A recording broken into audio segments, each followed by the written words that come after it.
Good afternoon, and welcome to this most important ceremony where we have the privilege of hooding the class of 1912. My gosh, how well preserved these people are.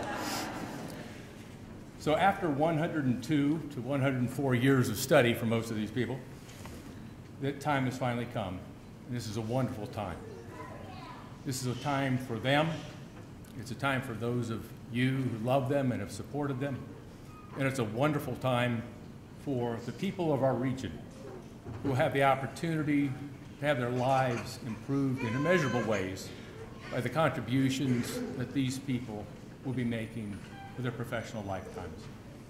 So let's start off, if we could, those of us who care about these graduates, let them know how we feel.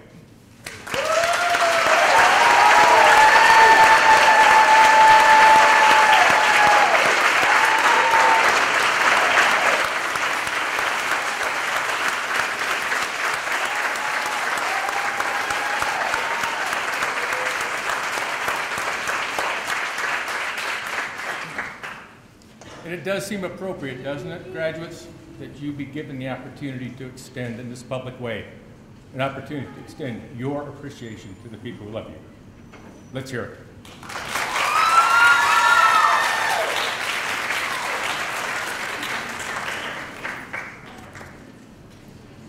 My name is Michael Smith. I'm privileged to be the chair of the Department of Social Work here at ETSU.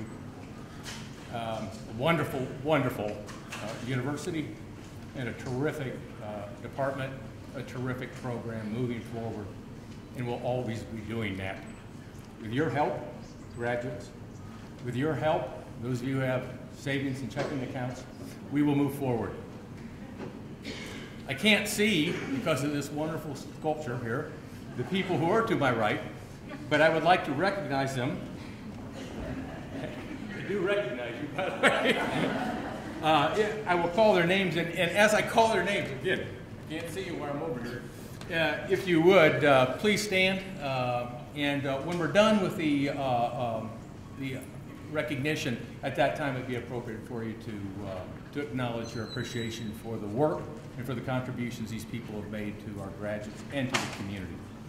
In no order, because again, I have no idea where people are sitting or anything like this, Dr. Brittany Wilkins. That's okay, you just can't help yourself, can you? Dr. Glenda Short. Dr. Betsy Randall.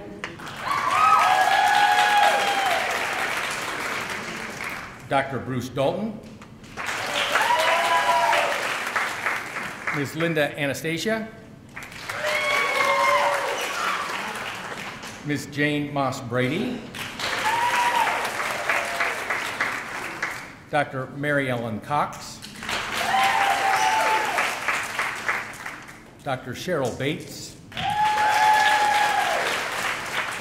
And Dr. Donna Cherry. I'd also like to recognize and really appreciate her being here again with us, the Dean of the School of Graduate Studies, Dr. Cecilia McIntosh.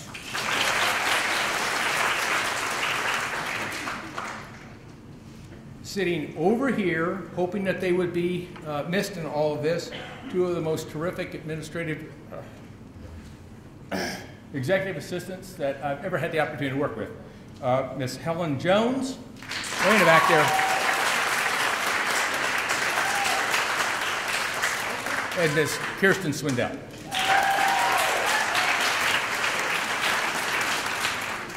I'll also mention, because Jonathan, I saw you, Jonathan Hartzell, out there in the audience someplace. Very, very important. There he is out there. Very important faculty member with us. Appreciate your being here, Jonathan. And I hope that if there are others who contribute to us, I apologize for missing you as you came in and not having the opportunity to recognize you. I'm not going to take any more of your time. This is a celebration of our graduates rather than any kind of event where you have to endure any but the most perfunctory comments from me. I've given you the perfunctory comments. I deeply appreciate your being here.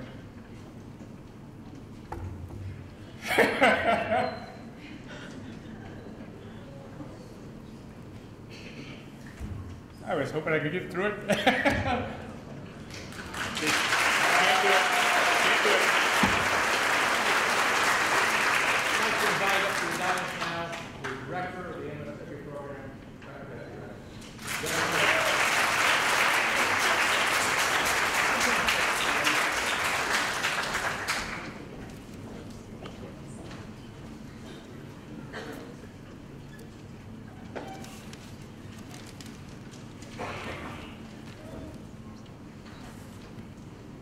There are 6 ethical principles that guide all of professional social work, but it seems to me that all of the others flow from just one.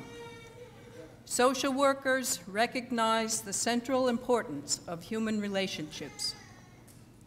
Social work is about right relationships. There's a place for social work where relationships are not right between 2 people. There's a place for social work where relationships are not right between members in a family, or between citizens and societies, or where just one person is not right with himself. We are created not for advantage, but for relationships. At heart, we are not 1,000 points of separated light, but rather part of a larger brightness. To live is to reach out to others.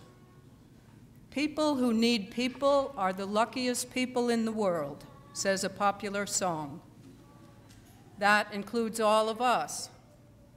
Initiating, developing, and maintaining caring and committed relationships is the most important and most underestimated activity in our lives.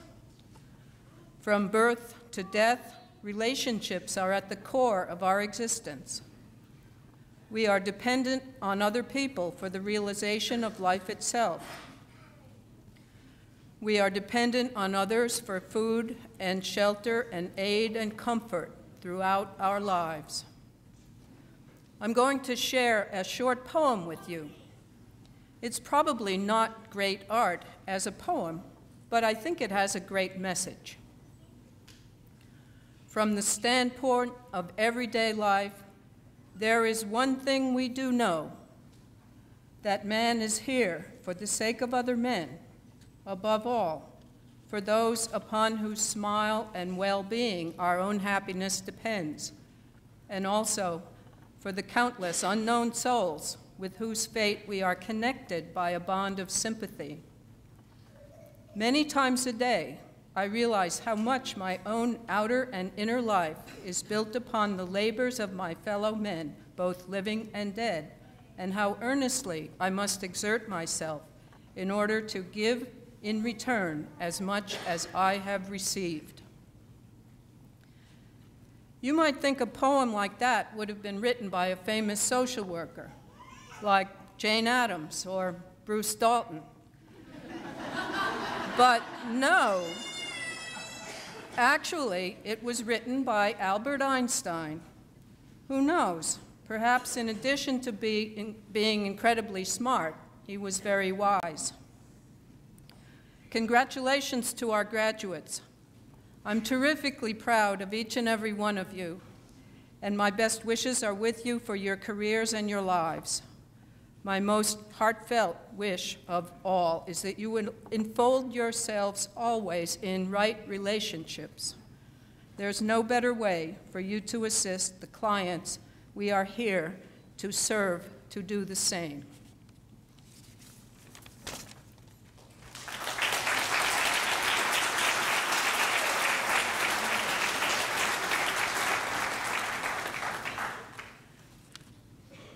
And now, it's my very great pleasure to introduce to you the class of 2012 class representative, Ms. Cicely Brooks.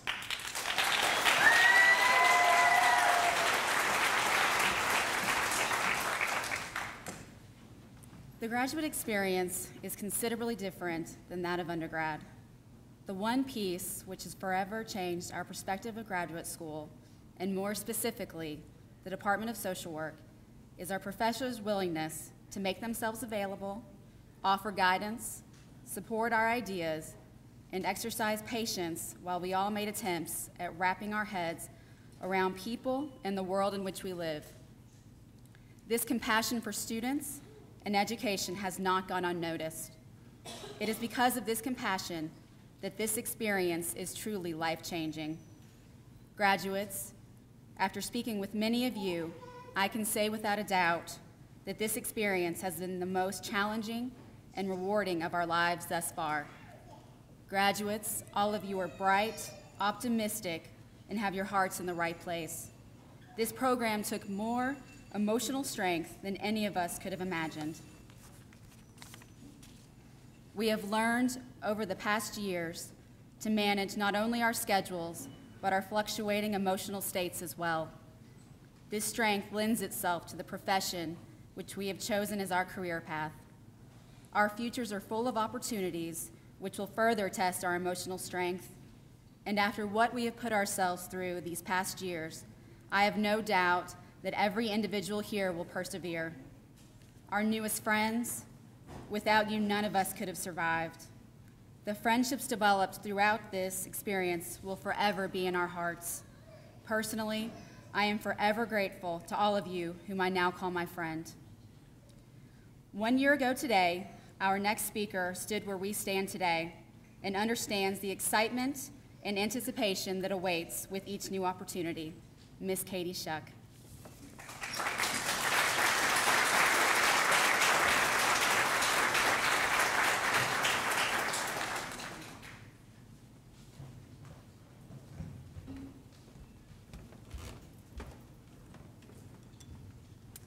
Good evening, graduates. As a graduate from ETSU, I feel honored to be speaking with you today. Like those who came before you and those who will come after, you've spent the last 2 to 5 years becoming socialized into the profession of social work. You've written thousands of papers, spent thousands of hours with clients or close to it. You've experienced enough group projects for years to come. And you've mastered the following: the dreaded process recording, finding relevant YouTube videos, the PowerPoint, and most likely, selective listening. I am not here to remind you that you're currently lacking sleep or that you may be deprived of friendships you had prior to the program, or that maybe your self-care has diminished greatly. I am here to congratulate you on becoming masters of social work and to reiterate your importance to vulnerable populations and to our communities at large. The title of my speech today is called The War at Home. I'm going to attempt to answer the following questions from one social worker's perspective. What is the war at home? What is our role as social workers? And what does this mean for our future generations? So, what is the war at home? Many of you may be reminded of the Josh Groban song from which I borrowed this title. In this song, Groban sings on behalf of our brave soldiers fighting for our country. But he is not singing about the war overseas.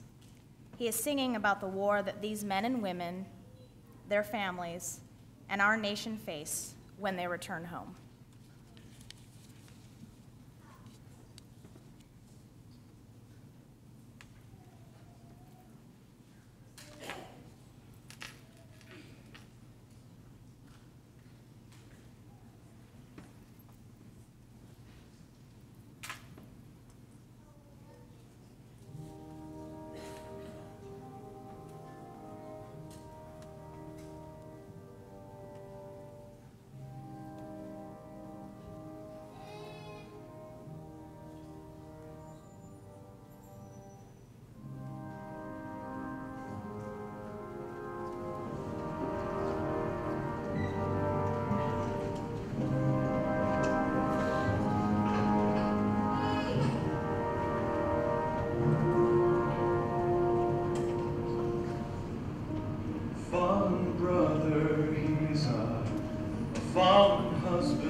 Just wants to run and he's tired of being told he's the lucky one.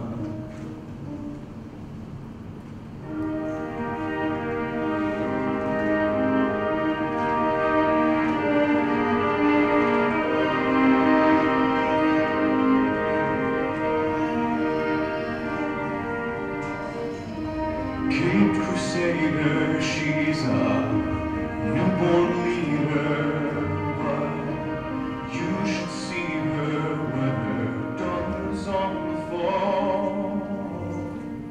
And she wipes the tears away, and she laces up because there's still hell to pay. And it sure feels like heaven today. Today, she says, you see these hands that bruised and brown, they're yours alone. Hold on, we're still going down. Hold on, we're still fighting at home.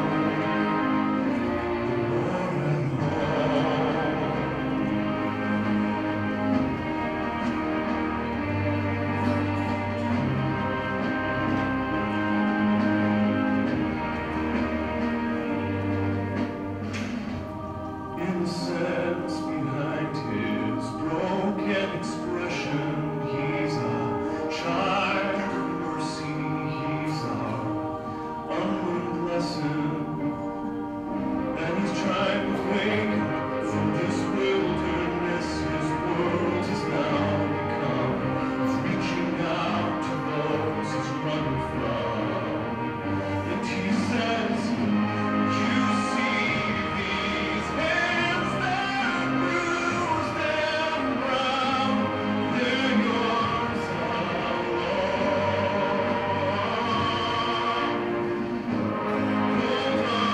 now, we're still going down. Hold on now, we're still fighting, and it's this is all we're watching. This is young at home. Through the void and the silence, you are not alone.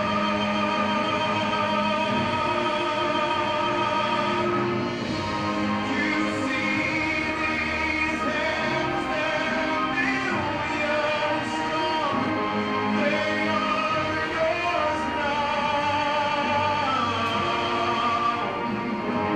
Hold on now,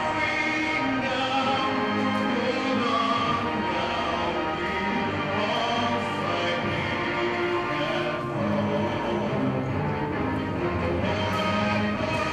all fighting at home.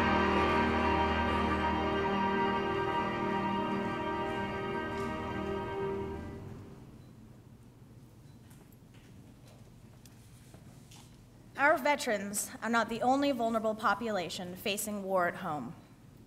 To me, the war at home represents the many oppressed peoples of our nation seeking justice, crying for help, and ultimately trying to survive. The nation's economic crisis has deeply affected the lives of millions of Americans. A war is going on within our borders, our homes, and in our hearts. We have experienced violent crime, poverty, homelessness, poor health care, border wars, child abuse, bullying, school shootings, increased divorce rates, domestic violence, substance abuse, and families being torn apart for numerous reasons. We are experiencing now in America a war in our own homes. As you have learned in multicultural class, there are many groups of oppressed people that have been beaten down by the powers that be. They suffer from inequality, discrimination, bigotry, and judgment. These are the people that social workers are asked to protect. These are the people that we see every day. As professionals, we understand how the populations we serve are currently being exploited through political, economic, and religious thought. These beliefs and ideas have created conditions that have separated people from having a common ground of communication, making conditions promising for some and unbearable for others. These differences have created animosity between peoples. We see how poverty affects nutrition, living conditions, and mental and physical health. We see how the power of legislation can either break people down or give them hope. This is where you come in. You offer to these vulnerable people a chance. Whether you are a Republican or a Democrat, Christian or Jewish, gay or straight, male or female, middle class or lower class, you represent a population of diverse people from all walks of life that seek to assist others who may be trapped in a cycle of poverty, subjected to violence, or experiencing learned helplessness. So what is our role as social workers? You may have chosen to become a social worker because you felt it was your calling. Or maybe you have witnessed greatness in others' work for which you aspire. Maybe you or someone close to you has been subjected to discrimination, and thus you have a passion for advocating for a particular population. Maybe there is a restlessness inside of you, a restlessness that will not cease until you believe you have begun your part in providing justice to others. For whatever reason you have become a social worker, you are the new generation of helpers. You are responsible for listening to the stories of others, embracing others' differences, and finding common ground. We have chosen to work in the trenches of a field where our efforts rarely reward us with immediate gratification. There will be days, probably more than not, when we wonder whether we're making any difference at all. When clients relapse and legislators make policies that further disenfranchise the vulnerable and marginalized in our society. It is at these times when our beliefs in the human spirit and resiliency and our faith in the people from whom we are fighting is most crucial. Personally, I find the occupation of social work bittersweet. There are times where I want to cry all the way home due to painful experiences in the field. There are times where uncontrollable laughter creates a healing setting for me and for my families. And there are times for which I experience anger when a child or a family member is treated cruelly. Yet, no matter how insignificant I feel at times, there are stories of success that keep me going. Just last month, I observed 2 of my developmentally challenged boys win first-place ribbons in the Special Olympics. Knowing that these 2 boys experienced severe sexual abuse at the hands of multiple adults, it brought me great joy to see them laughing and smiling and shouting my name to make sure that I was watching. It is indescribable, the emotions I was feeling in seeing their resiliency and knowing that they were given a chance to rise above their abusers. You are not ignorant to what is happening to the people around you, which is why you are a catalyst for change. How incredible is it that we have chosen a profession in which we have the capability of creating long-lasting, positive change in individuals, families, groups, and whole communities. Listen to these lyrics again from Josh Groban's song. You see these hands, they're 1 million strong. They are yours now. We're all fighting at home. All throughout history, we have been struggling to overcome oppression, and we have been struggling to fight for equality. You are here to pick up the pieces. You are responsible for providing a healing for which others are unable or unwilling. Advocate for the marginalized. Do the job you signed on to do.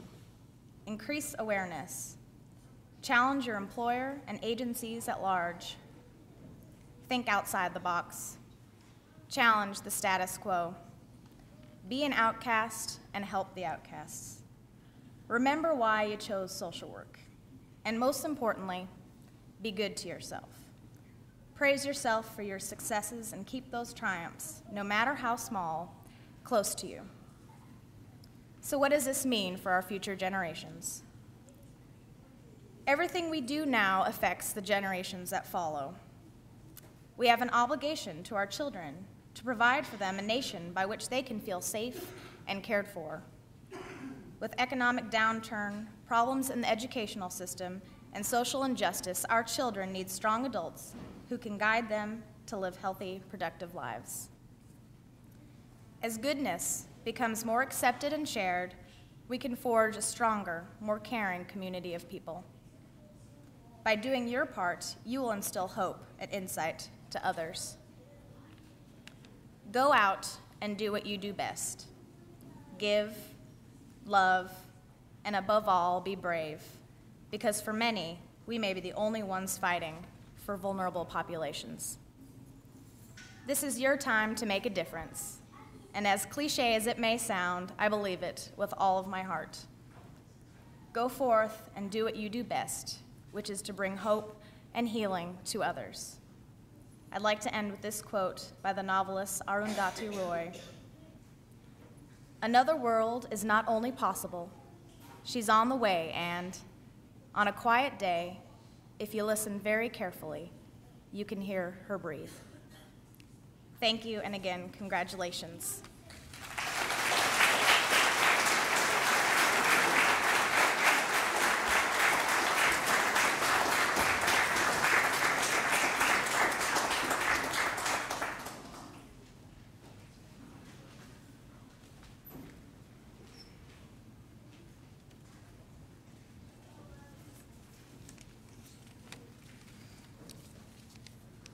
I'd like to welcome the graduates and families. You know, East Tennessee State University has many excellent graduate programs that provide opportunities for students to pursue more in-depth study in a discipline. Students seek out graduate programs to enhance their knowledge, to qualify for a new career, to qualify for career advancement, and many other reasons. We cannot emphasize enough the importance of graduate education to the community and to the quality of life within it. Certainly, the education of highly qualified professionals in social work has an impact on improving the lives of citizens in our region and beyond. Graduates from ETSU's nationally accredited Master of Social Work program are significant contributors to this mission.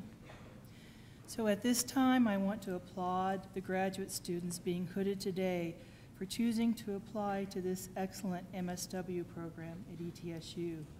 I want to congratulate you for being accepted into this rigorous program because I know admission is extremely competitive.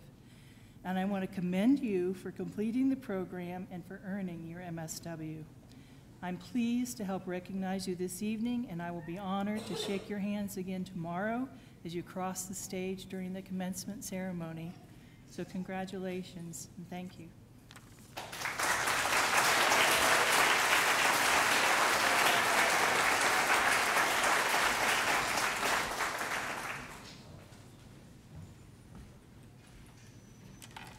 As you can probably tell, I am not Representative Matthew Hill.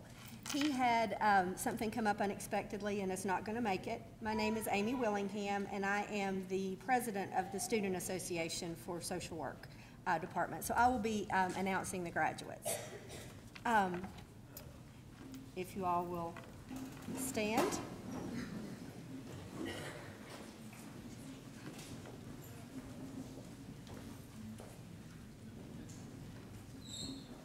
Ashton Blake Belcher.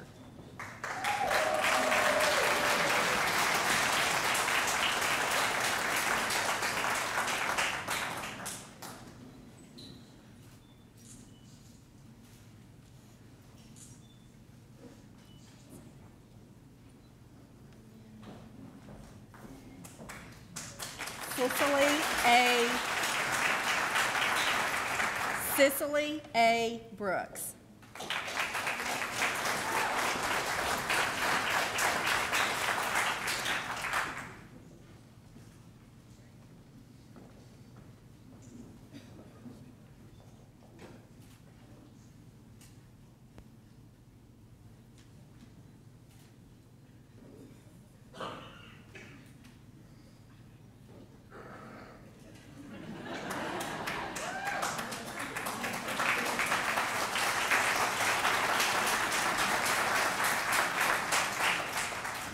Crystal Lee Bryant.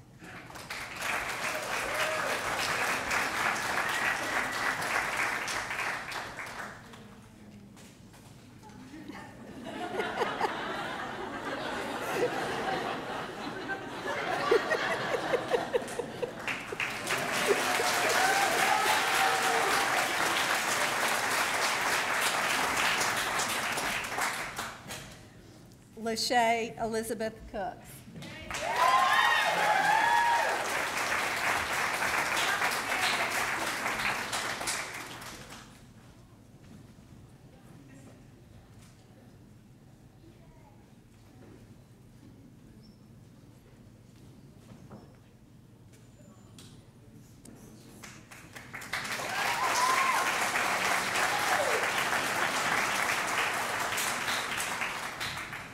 Cynthia Ann Turnbow Crumley.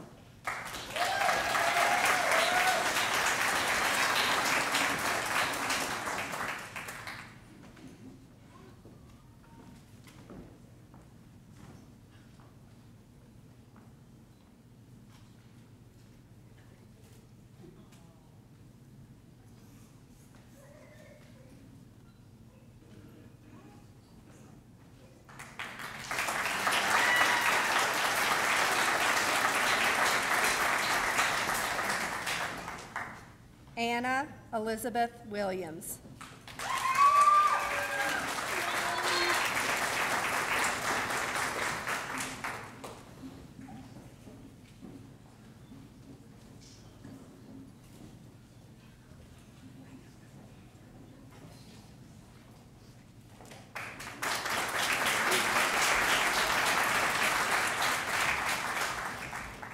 Michelle Marie Davidson.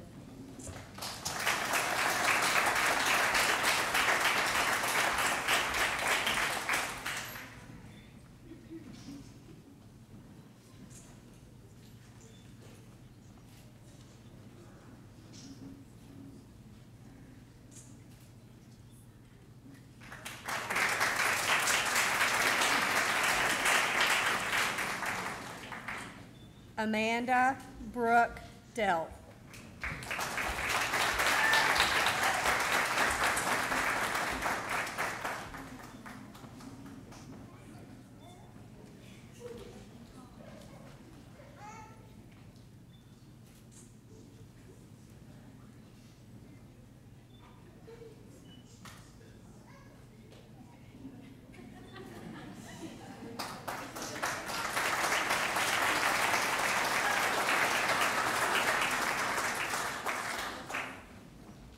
Lee Elwood Relier.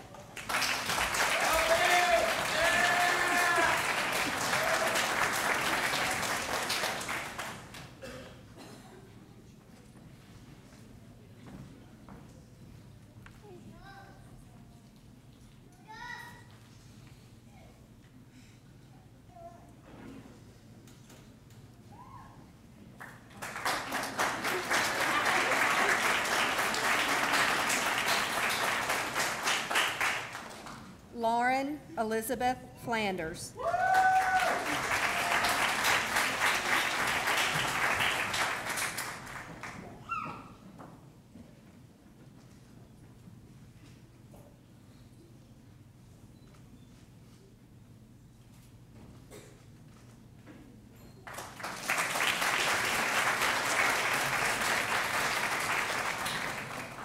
Benjamin Hunter Garland.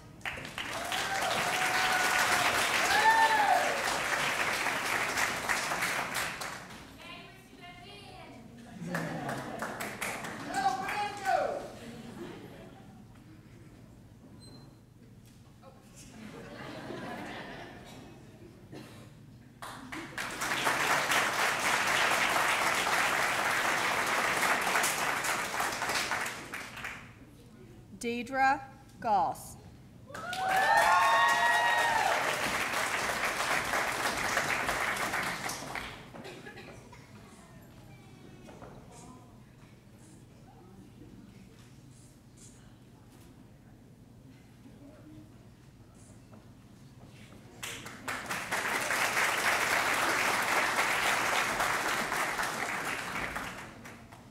Amy Romeo Heron.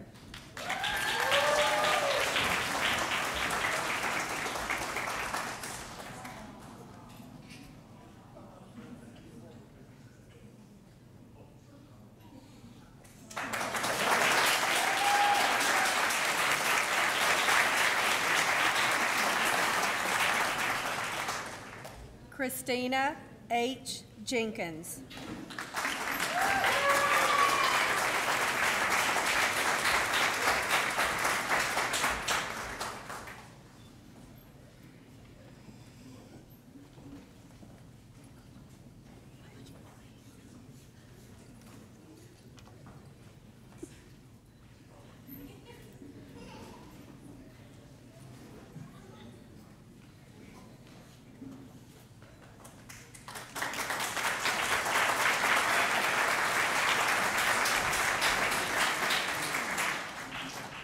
Mallory Morphew Jesse.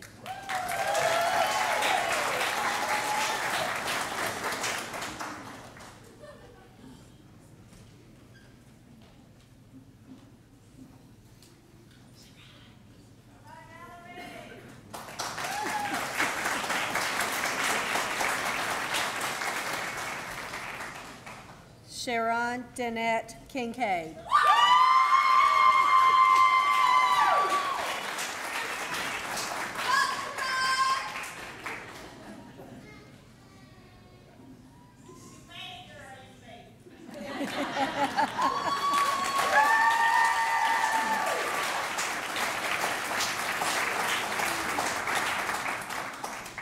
Christina Marie Kunish.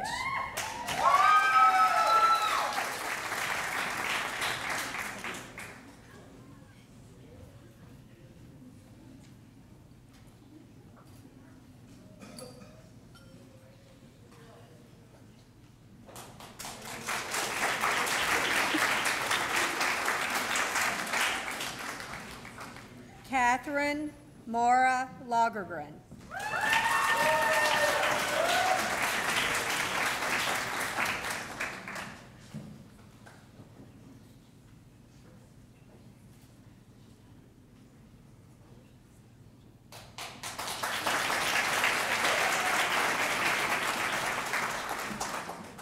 Tyra Boyd McNeil.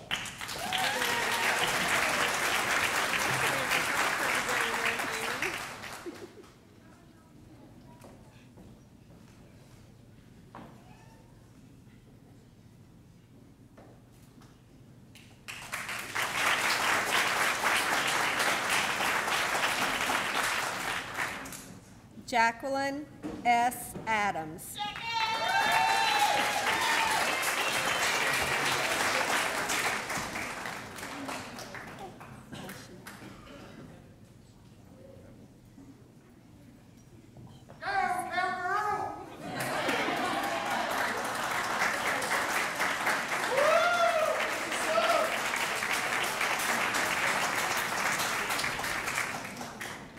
Charles Noel.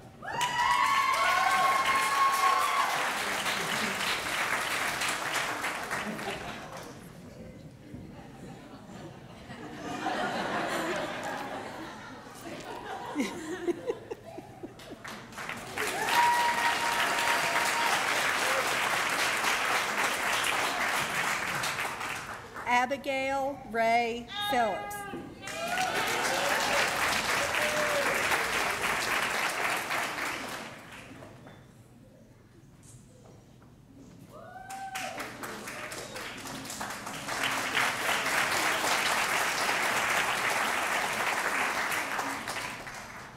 Kelly Irene Ross.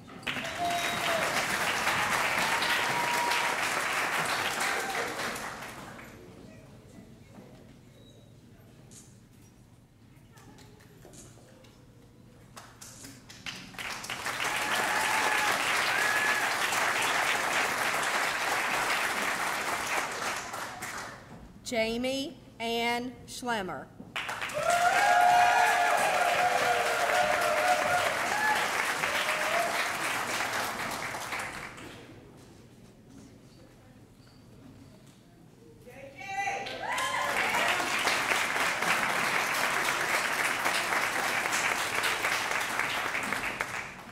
David R. Shields, Jr.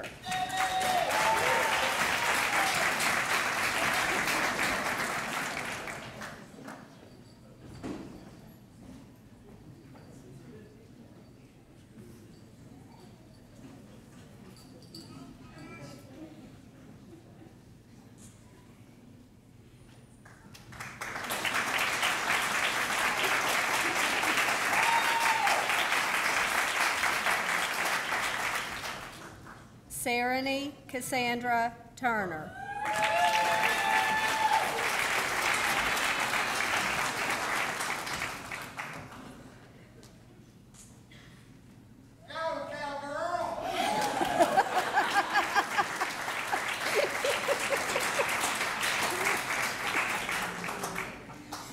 Catherine Ann Walters.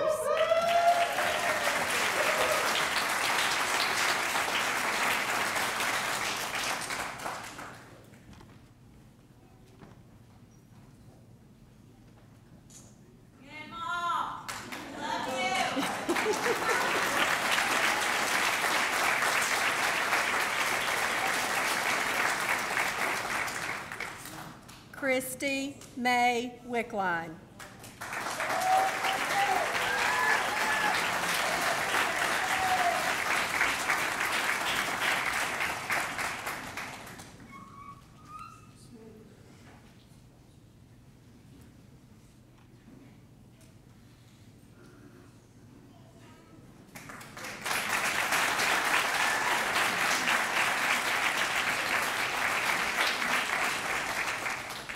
Sarah Brooks Lumpkin Wyatt.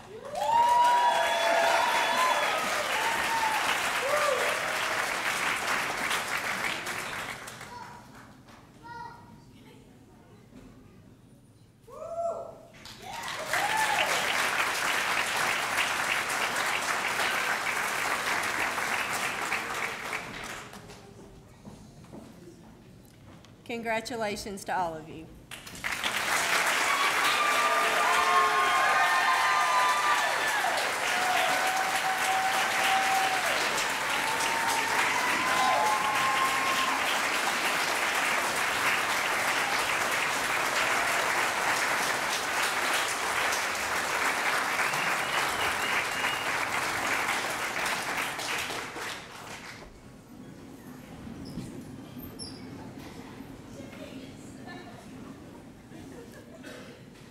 Let us pray. Mother, Father, God, universal power, remind us daily of the sanctity of all life. Touch our hearts with the glorious oneness of all creation as we strive to respect all the living beings on this planet. Penetrate our souls with the beauty of this earth as we attune ourselves to the rhythm and flow of the seasons. Awaken our minds with the knowledge to achieve a world in perfect harmony, and grant us the wisdom to realize that we can have heaven on earth. Amen.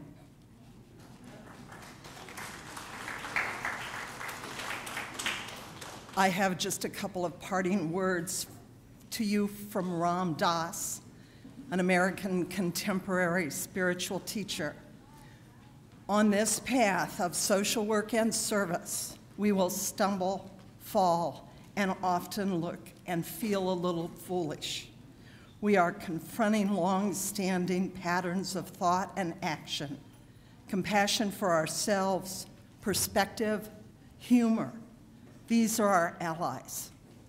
The reward, the real grace of conscious service is the opportunity not only to help relieve suffering, but to grow in wisdom, experience greater unity, and have a good time while doing it.